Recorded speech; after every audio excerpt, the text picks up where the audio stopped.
Hello and welcome, I'm Vince, also known as PleasantKenobi on the internet, the best beard in esports entertainment, the Magic the Gathering content creating equivalent of a melted cornetto that's dripping out the bottom, and you're like, do I suck on the end of it? Do I eat the top of it? I don't even know. But today I'm doing another Deck-adent video. That's where I open up some sealed product. Today's sealed product was sent through free by Wizards of the Coast. They sent me these 3 collector's boosters. They opened in another Deck-adent video that'll be going up shortly as well, so that'll be in the cards for this video. And then we've also got this lovely box of Theros Beyond Death.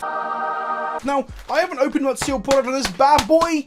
Tap the slap at the top of it, because I didn't get to go to pre-release because I was busy. I rarely ever skip pre-releases, and the pre-release for original Theros is one of my favourites. It's one of the ones that sits out in my mind. It's one of the moments that I started really taking Magic seriously, so sure I can get on for this. But let's open this box, talk about what the cards are doing in eternal formats and how the set has been received, because we are 2 weeks in. It's a little bit late. It's late out in the post, and I had other things to make as well. But we'll talk about how the set's been received so far. Also, the market, as it were, is less volatile at this point too, so we'll know which cards are whiffs and which cards are hits. So once again, thank you for the free sealed product, Wizards of the Coast. I will not be saying any naughty words in it, and if I do, I'll probably dolphin them out like this. In amongst the goodies that were sent to me, I also got this bad boy, which is a playmat for everyone's new control finisher. That's right, it's the new Sphinxy. I'm going to take that man out from the back of it, actually. There we go. It's like Ujatai, but like potentially just better. So what I'm going to do with this box is I'm going to crack the packs and go straight to the rares. We're 2 weeks into Theros Beyond Death now. People have played plenty of Limited, although I've, strangely, for the first time, I think, maybe in 10 years, I've played 0 Limited of a set. I haven't played any on release. I normally play pre-releases, at least 1 draft, but I haven't played any. But yeah, we've all seen the commons and the uncommons, right? So I'm just going to go to the rares. I'm going to fan them out in interest and not so interest, and then we're going to also have like foils in another pile as well. Pack 1. I like these Ikoria advert cards. I haven't seen these yet. Is my camera going to focus today? It is going to focus today. Ikoria advert card. Quite excited for this set. I'm excited to see what build your own monster or tame your own monster army looks like. Yeah, I'm up for it. Oh, and a Satyr token. Fan through these. We've got some uncommons. We got our first rare is Kunaros, Hound of Athreos. And then we've also got a nice swamp as well. Now, I say nice. This is one of the things I wanted to talk about a little bit in this video. Is how exciting are these swamps, honestly. I'm not that keen on these new Theros lands. I think they're a bit too Pokemon energy looking. I don't think they look enough like lands, honestly. I get if you like them. I'm not going to tell you you're wrong for liking them. But I just don't think they're that exciting. And then we've got a foil, Ephemia, the Cacophony. A 2-mana, 2/1 flying. At the beginning of your end step, you may exile an enchantment card from your graveyard if you do create a 2/2 black zombie creature token. So let's talk about some of these cards then. These are both legendaries. As we know, Magic is now more focused on legendaries, right? This card here is a hate bear card as such. Although it is on a 3-mana body, that's also a 3/3 with Vigilance, Menace, and Lifelink. That's a nice keyword soup. I think this card's actually pretty strong. The fact that cards can't enter the battlefield from the graveyard, and players can cast spells from graveyards makes it a very, very good hate piece against Past and Flames and reanimation spells in older formats. The problem this card has, it's a very powerful card, but the problem this card has is A, I guess it dies to every move as well under the sun, from Bolt to Push. But the main thing, it can also be Caracas, but that's kind of a positive in Legacy. The main thing is there's no deck for it. I guess Dead Guy Ale could try playing it, and it's something I might try and get around to doing on the channel at some point to see if it's any good in Legacy. It's actually very good against the Underworld Breach deck that is actually currently dominating Legacy. We'll hopefully see Underworld Breach a bit later in this video. But yeah, the card's good, but there's no home for it. Like, there is no black-white deck. I guess you could play this in Eldrazi Taxes in Modern, but again, sure, that deck's crowded already. I think that's the only real home for this card at present time, but time will tell, and maybe Dead Guy Ale can resurgence in older formats. And then we've got this legendary here, the 2/1 that makes zombies if you exile enchantments. It might be some sort of constructed star in standard, I guess, but I don't think it's exciting for eternal formats, nor for EDH. Neither of those cards are very exciting for EDH. I'm going to put Kunaros here, and put this here because it's a foil rare. Then in this pack, we're going to have a look at what our actual rare was. We've got a Forest.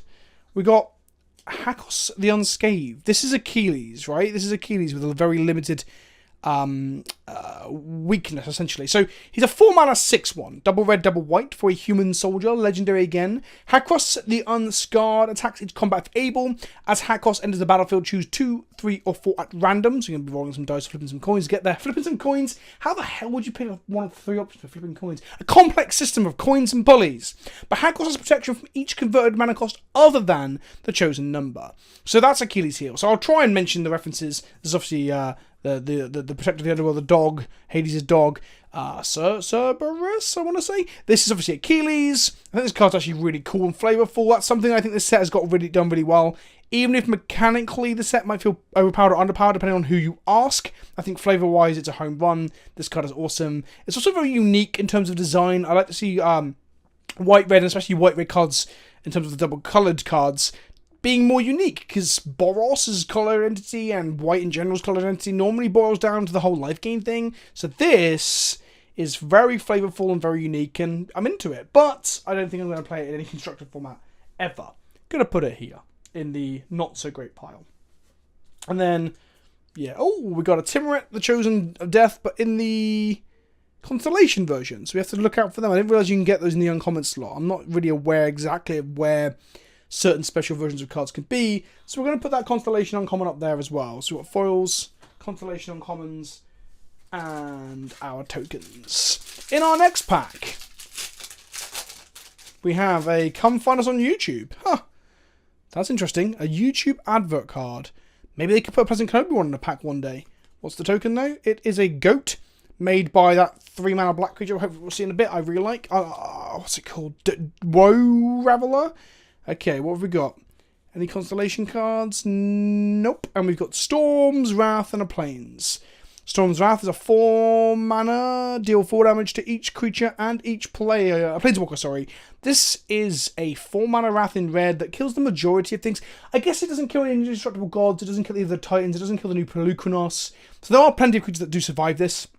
Namely green creatures, of course, because they couldn't make green bad. That'd be not a good thing to do, right? So I think this card probably is perfectly serviceable in Standard and might see some fringe play in Pioneer, perhaps, but again, it's rather unexciting. A 4-mana Wrath effect is still good. I also like the fact they've used Wrath in the title. I also really like that it's Keranos doing this, so it's Storm's Wrath, so we've got like a Wrath of God, inverted commas, but it's another god, Keranos. So again, flavorfully, absolutely on point. Absolutely on point. But I'm not that excited by it as a Magic card. Let's put the goat over with the Satyr. What's going to be in the next pack? Any constellations? Any constellations? No! We've got Archon of Sun's Grace. Now, this is not very exciting. So we've got a Tentacle token, which is cool. The creature that makes tentacles is very, very cool. Hopefully we open one of those as well. We'd like one of those. Again, these mountains, sure, whatever. I'm just not a fan. Archon of Sun's Grace, though, is a 4-mana, 3/4 flying lifelinker. Creatures you control, Pegasus you control have a lifelink, and it makes 2/2 Pegasus when you cast enchantments. It's a cool enchantment payoff. I could see this in an enchantment EDH deck. I think I'll probably try playing it in some episode of EDH Chin Chill if I play another deck that's built around enchantments. So I'm going to put this in the middle pile of kind of like I will play it at some point in my life.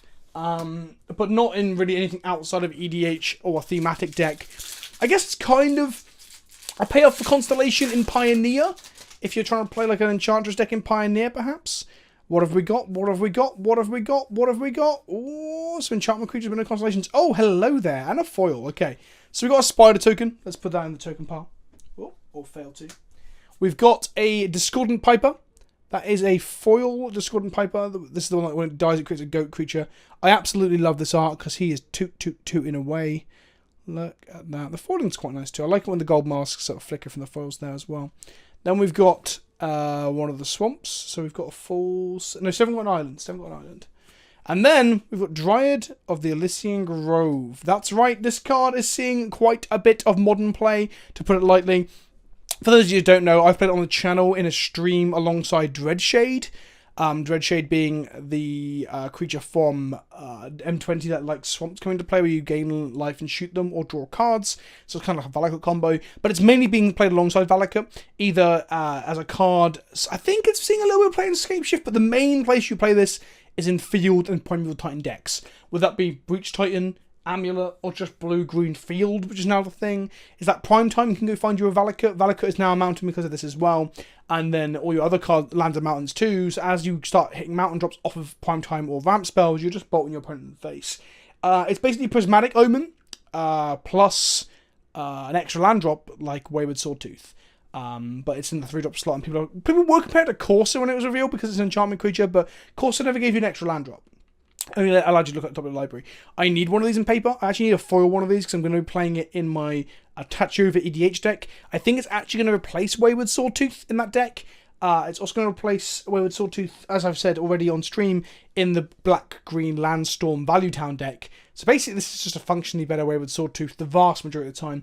Interestingly, if you Blood Moon your opponent and then they play this, it actually gets around Blood Moon. So if they've got 1 green mana available, which a lot of the decks will have, but they won't always have double green to play prime time through a Blood Moon in Modern, they can play this afterwards, and then all lands are then, because of layering, all types again. Yeah, Dried of the Lycian Grove gets around Blood Moon, combos with Valakut and other nonsense. Card's really good. This is one of my favourite cards in the new set. It's in my top 5, I think, for cards that will see lots of play ongoing. Let's put that over there. What's next? What's next? What's next? Let's go to the uncommons. Any constellations? No. Oh, there it is. We've got a wolf token. Look at that adorable wolf with little swirly swirls. We've got our first island, which I think is my favourite of these lands, if I was to pick the best of a bad bunch. And then, it's like choosing to be bit by a dog, kicked by a horse. Actually, no, I'd rather be bit by a dog than kicked by a horse. Anyway, moving on. This is Underworld Breach. This is also my top 5 cards from this set in terms of power level and, I guess, mechanical complexity, throwback to old cards, and flavour. The card is just like a home run. Its only downside might be that it's just a bit too good. For those of you who don't know, this is kind of like, in the decks that use it at least, a functional or strictly better version of Yawgmoth's Will.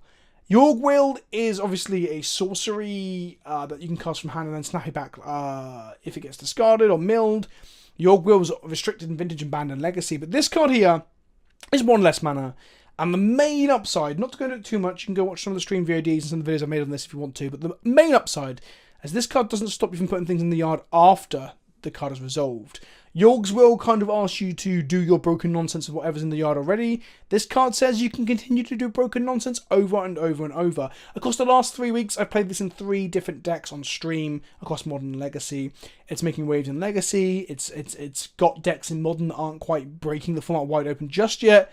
But this card is legitimately one of the best cards in the set. I'm going to just say it now. This card will be banned in a format at some point in the next 12 to 18 months. I'm just going to throw it out there. There's almost no doubt in my mind. Card is absurd. It's in my top 5 cards of the set.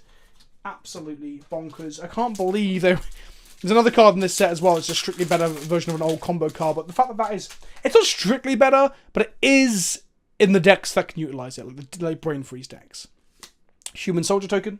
Cool. Our first one of those. Another island, cool. And then we've got, oh baby, our first Mythic is going to focus. Come on, camera. I think this card is like the 4th or 5th most expensive card in the whole set. I think it's one of the few cards that actually is holding above a $10 price tag right now. This is Nyxborn Ancient. This was the Command Zones preview card. This is a 7 mana 5/5. Elemental. It's an enchantment creature. It has trample, and if you tap a permanent for mana, it produces 3 times as much of that mana. 3 times as much of that mana. So basically, all your lands tap for triple the mana. A Lotus Field will now tap for 9 mana, for example. An Ancient Tomb for 6. Basic lands for 3. Sol Rings now tap for 6. That's right. It's permanent. For those of you that have been sleeping on this set and haven't seen some of this stuff yet, this card is going to be an absolute all-star in EDH. People were screaming about how it needs to be banned already when it got spoiled, which is just an absurd statement. I mean, I think we need to calm down on the whole let's ban everything talk. I know we've had a weird standard for a while and a lot of bans because of the power pushing, but let's just chill out a little bit. I think this card, you need to play it and then untap with it to be very, very good, which is the same for a lot of cards. It has no inherent ETB value, so it's not Primeval Titan, it's not Sylvan Primordial, so it's not bannable on the same grounds that they are, because once they've come in, the damage is often already done. It is comparable to Vorinclex. Sure, it makes more mana and costs a little bit less, but Vorinclex also shuts down your opponents, or at least makes their lives miserable, and also makes another player have to sacrifice their their next turn a huge amount of tempo to deal with it. So Vorinclex is a comparable card.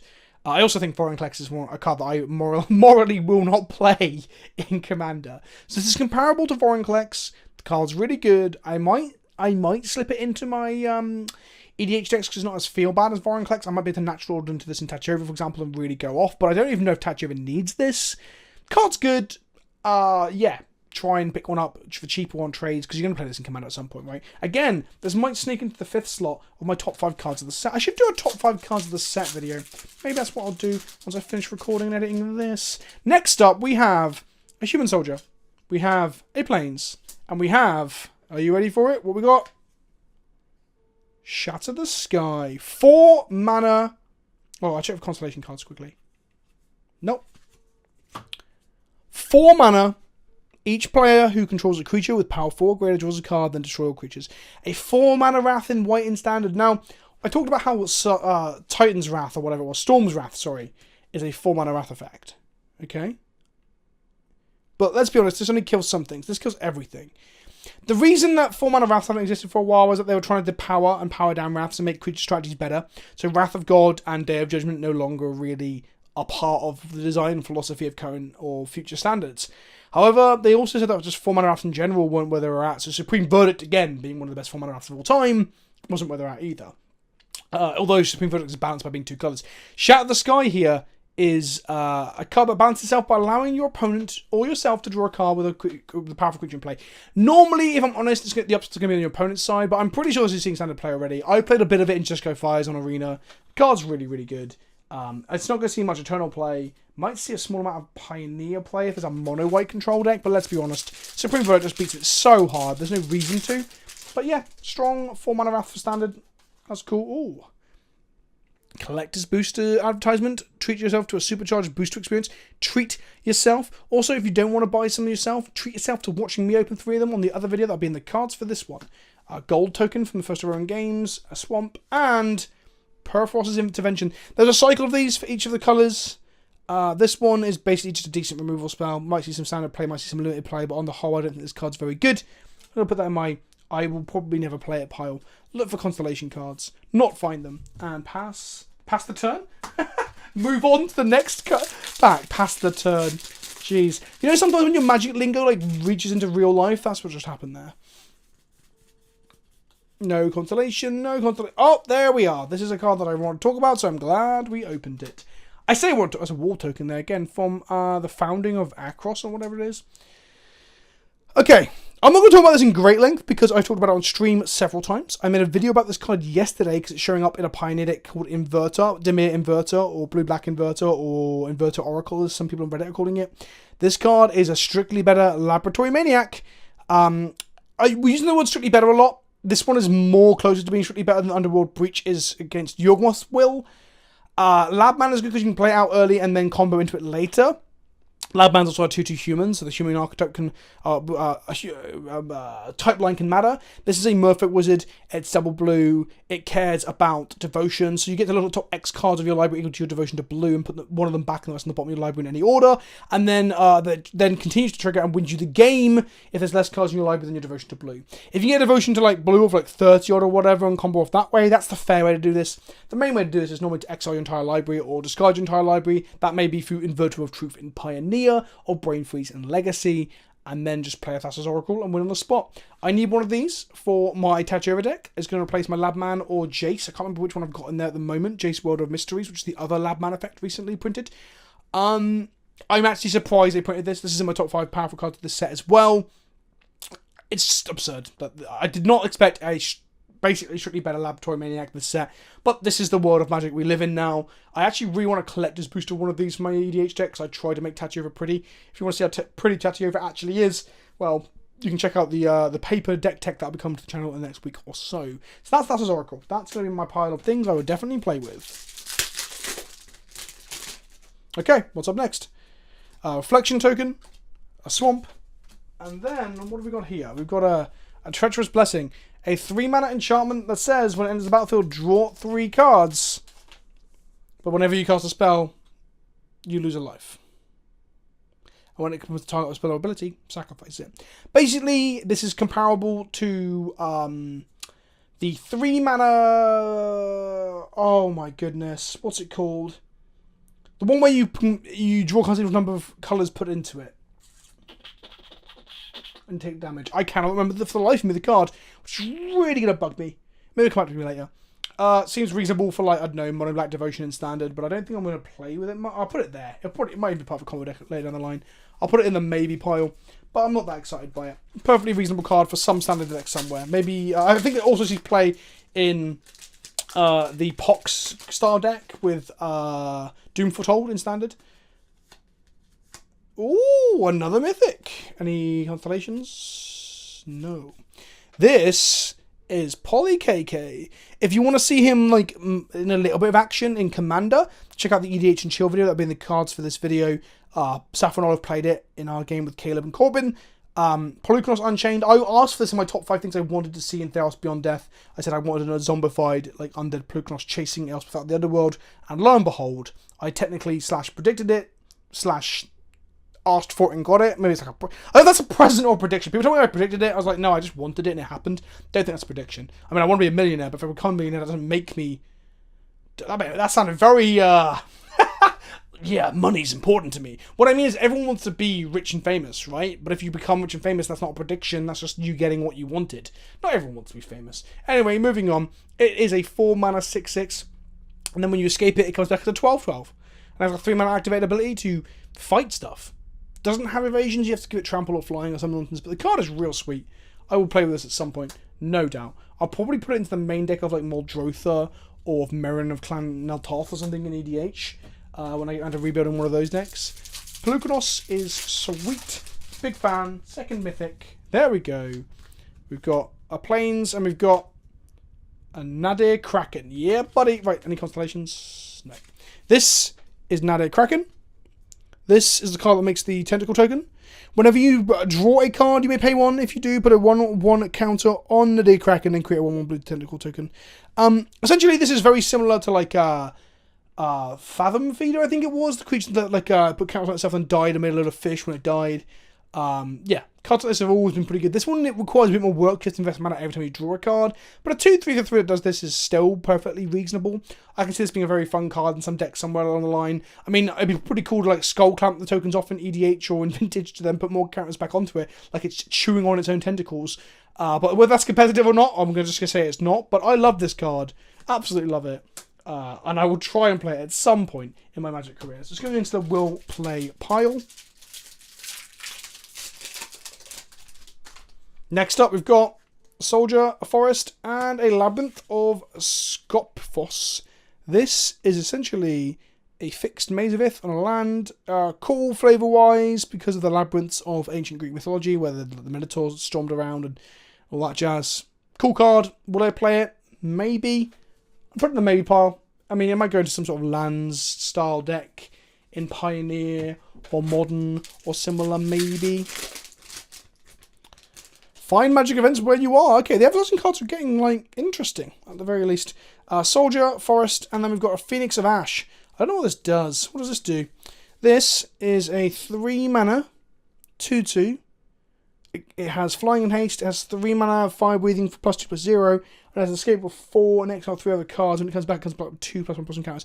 Seems pretty good. I don't know what this card is. Oh, just knocked something over. I do know what this card is because I think LSV and Matt Nash talking about cards that they thought was a constructed play, and they thought this one would be pretty good in the top end of a aggressive red deck in the format. So they are better players than I. I'm putting the maybe pile. If there's a red deck in the arena that I can grind a bit of ladder with, I might end up playing it. But I don't think I'll be playing it in any constructed deck outside of Standard anytime soon, and I won't be playing Commander. Okay, we've got a foil. Brilliant. Gave it a damning review, and then we get a foil Phoenix of Ash. The foiling is very nice on that burning there. Put that there. And then what else do we get? And then we got a Shadow Spear. Yep, buddy. Let's put this over here. Let's put the Kraken over here. Yep.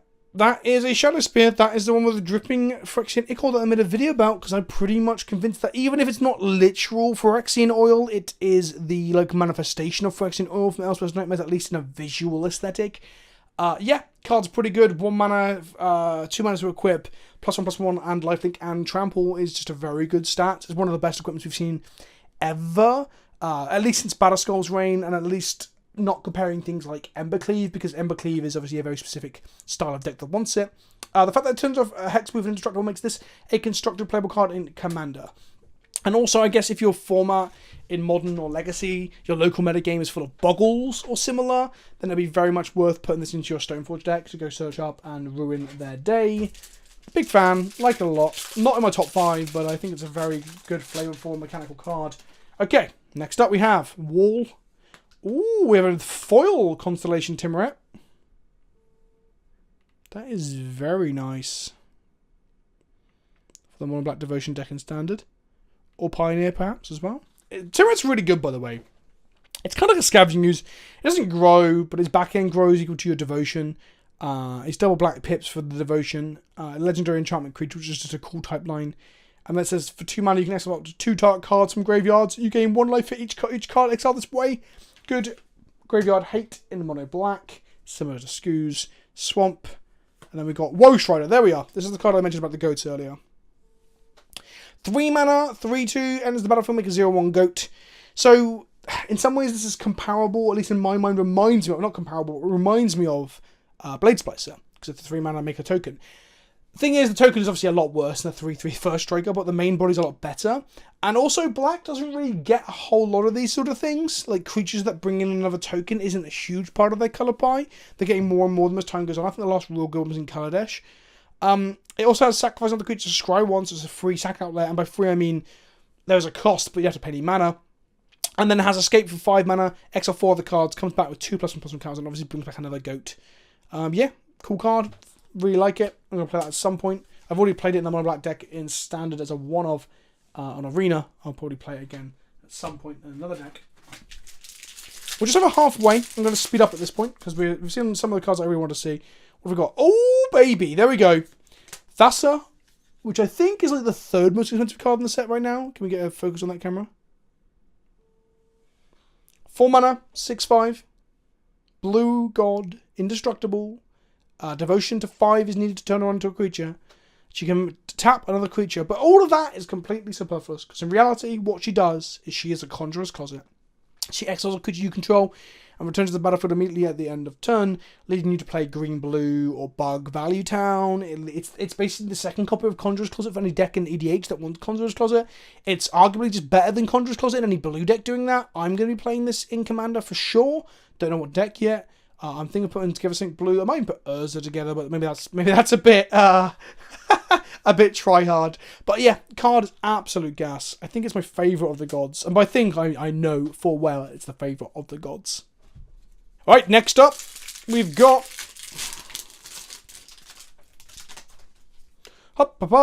Mountain and a Storm Herald. Cool. This is a 3 mana 3/2. Hey, someone enters the battlefield. You return any number of aura cards from your graveyard to the battlefield attached to the creature you control. Exile those auras at the beginning of the next end step. There's a really cool clip that I'll put now of Caleb putting like 2 or 3 Eldrazi conscriptions on one of these in Modern and ruining someone. Oh my god, we milled another conscription. We milled another conscription. We get the double. We get the double. There's 3 here. We get the triple. It's a triple rainbow. It's a triple rainbow. This one there, and this one there, this one there. Yep, that's right. Storm Herald's a fun card. I will play it in a video at some point, whether it be a stream or a deck in a video, like a meme one, who knows. Next up, here we go. Foil Elysian Caryatid, a island, a tectonic giant, the new field of ruin art, and Siona. Okay, cool pack, but the rare is a bit of a whiff. Let's put that foil in the foil pile. And let's have a look at Tectonic Giant. What is this? This is the other the one that Matt Nass and LSV were saying could be equivalent to the Phoenix in the top end of the red deck. Whenever it attacks or becomes the target of a spell or ability an opponent controls, it deals 3 damage to that opponent, or exile top 2 cards of your library, choose one of them to your next turn, you may clear that card. It's Card of Carnage. It gets you deep into your deck, it damages them, it always gets you some sort of value in terms of hurting them. It's a 3/4, so it doesn't die to bolt, although it's a 4 mana 3/4, so it's down on rate. Arguably, this card could be good in some sort of prison deck. Maybe not Legacy Red Prison, but maybe Modern Red Prison. Yeah, card's fine. It's a maybe from me. It's a maybe from me.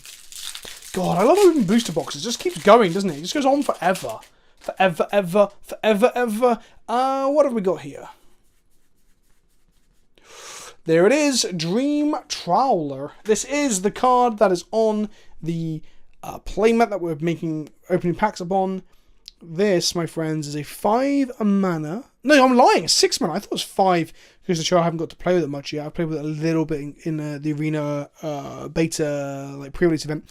Flying, lifelink, 3/5. Whenever you draw a card, Dream Trawler gets +1/+0 into end of turn. Whenever the Dream Trawler attacks, draw a card. Discard a card. Dream Trawler gets hexproof into end of turn. Tap it. So this is in the slot that like Dragon Lord Ujutai, Aetherling, in recent memory, was in the Pearl Lake Ancient slot. The cards that are somewhere ranging between 5 and 7 mana, and like Nelzahar as well, and win you the game once you turn the corner as control. This is card advantage, it's lifelink, so it stabilizes you. It's almost always a 4/5. It flies, so it's got evasion, and it can protect itself as well.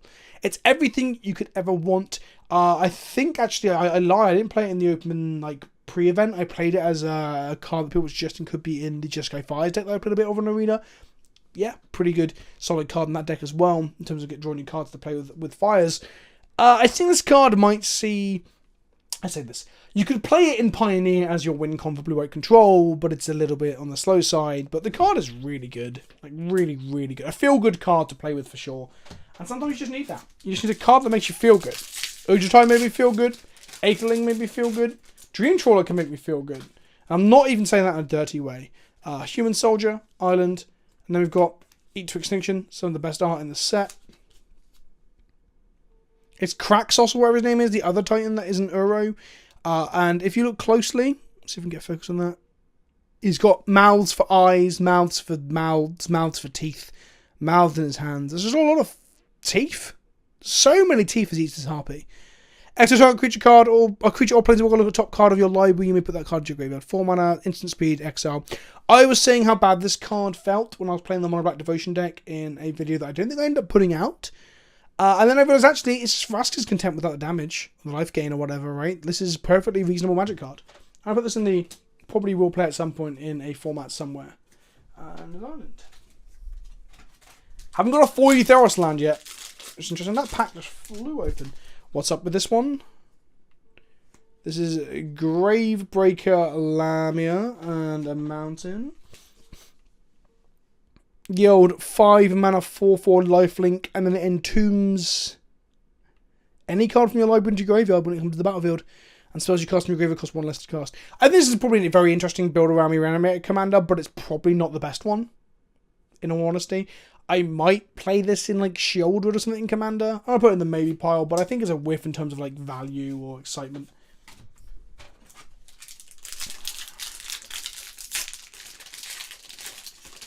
Hoppa! What do we got here? We've got a foil elite instructor. Cool. We've got an island, and we've got a Temple of Abandon. This is our first Scryland, which is... Oh. And we got a Caliphate. Okay, cool. Caliphate is the blue demigod. And we've got Temple of Abandon. Some people were saying like this had a red-black text box, but this American printing here, I think it's an American printing, doesn't have that. Spoilers, Scrylands are really, really good. I remember when Theros first got like spoiled, the original Theros, and people were saying like they felt uncommon, and then when they hit standard, they were like, okay, these cards are absurd. A foil entrancing Lyre, not Leah, Lyre? I actually know how to pronounce that. I'm an idiot. Oh, another Mythic, Elspeth, Sun's Nemesis. I just don't actually know how well this card has ended up being in standard, and I don't think it's made waves anywhere else.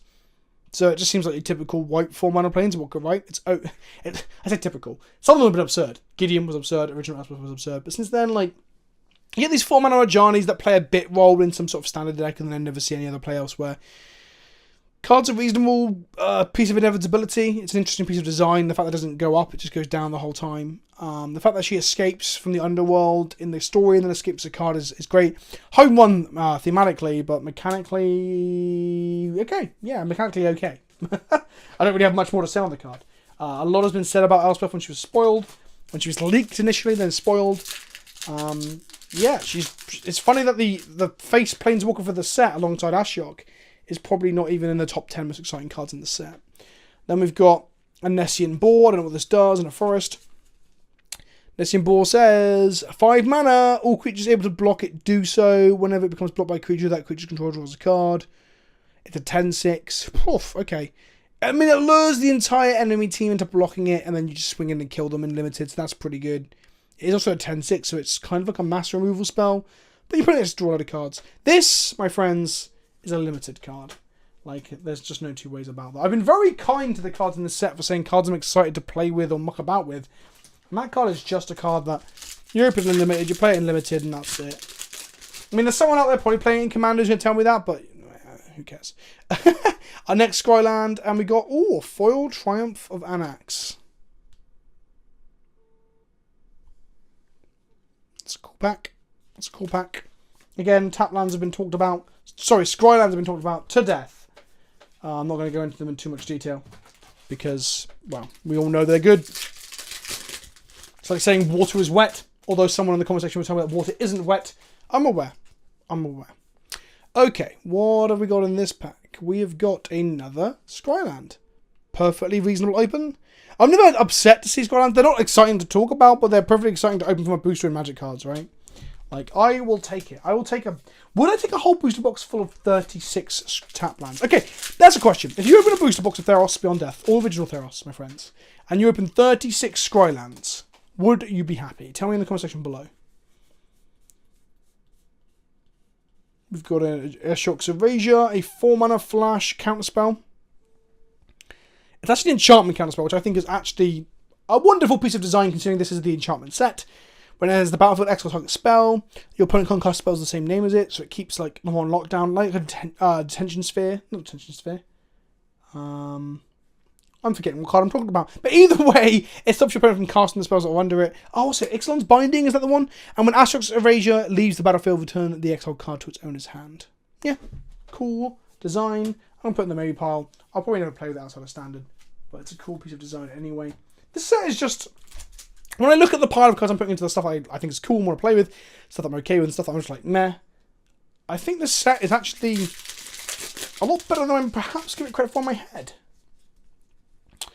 We've got Taranika, a Crowan Veteran. This is actually a piece of design. Ooh, we've got Foily Forest. Maybe I'll just slip that into Tattoo over for the like shiny factor. Yeah, probably. We'll probably end up doing that. I'm going to put that over here actually in the specials pile. Tokens. Okay. Taranika is interesting because, as far as white cards are concerned, they don't get to do a whole lot of exciting stuff. It's normally gain life. So a 3-mana 3/3 with Vigilance that then turns one of your creatures into a 4/4 and gives it indestructible is just such a unique mechanical idea that I'm really into it. However, I'm going to put it in the maybe pile. Because as much as I'm into it from that is a cool design perspective, I just don't see what deck I want to play with it in. You know, like maybe Pioneer White Weenie. And then... This is Elspeth's Nightmare, my favourite art in the set. It's Elspeth having a nightmare about a Phyrexian Obliterator. It's done in the style of like a metal relief that's been like embossed or create. What do you do when you create like a metal carving? I don't know. I'm saying embossed, but forged. I don't know. I've also got a wall scroll of that. I'll flash this up on the screen now. That Wizards of the Coast also sent to me, and I love it. I love the art for that card. It's my favourite art in the set. Then we've got a bronze hide lion and a foil Warbriar Blessing.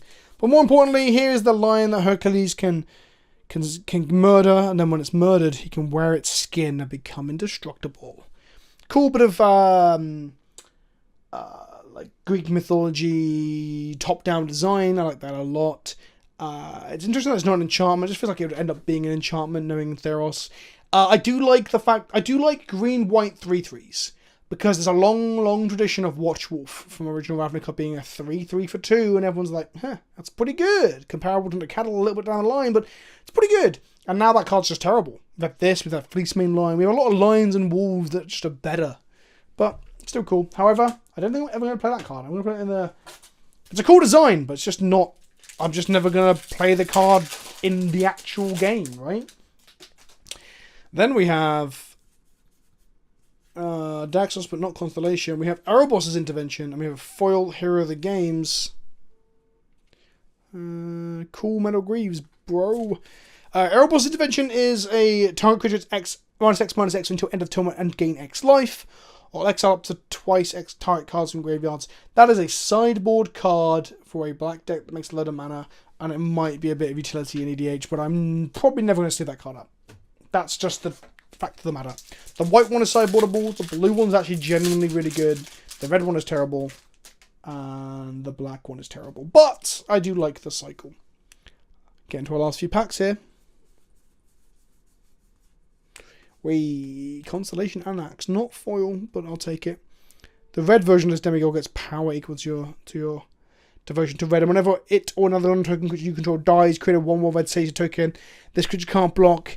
If the creature had power 4 or greater, create 2 of those tokens. He's literally cutting creatures in half to make like Satyr warriors. It's a weird piece of flavour. Where's Siamese? We don't know because the story's been binned.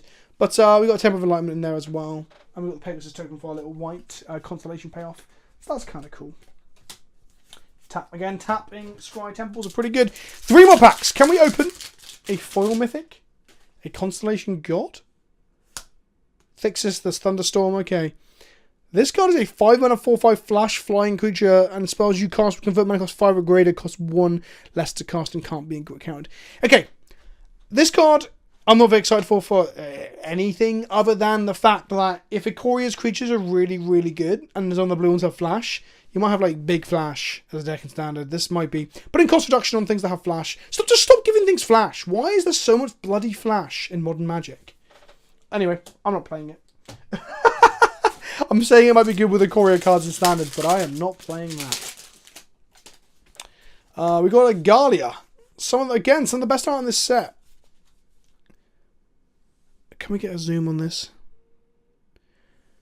I'll get the high-res image that I've got my saved from Modo, but there's people just like tooting horns and like getting excited about bananas in the background.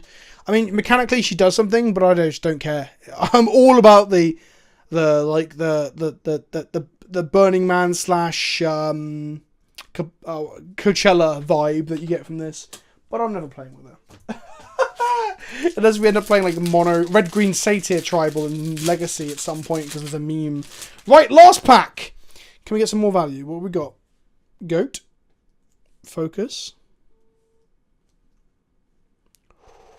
Oh, I thought it was Perforos.